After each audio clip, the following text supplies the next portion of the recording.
భావ కవితల బరువులో ఆ కృష్ణ శాస్త్రిల కవినైతే హాయి రెమ్మల కోయిలమ్మకు విరుల ఋతువు వికసించదా తుమ్మెదడగని మధువులే చెలిసాకి వలపులే చిలికిస్తే మాయ జగతికి ఏ కయామో మధుర కవిత వినిపించడా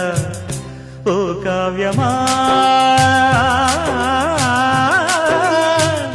నీ తోటలో నవరస పోషణి గాలిగా నవ్విన పూలే మాలగా పూజకే సాధ్యమా తెలుపుమా అందమా నీ పేరేమిటి అందమా అందమా నీ పేరేమిటి అందమా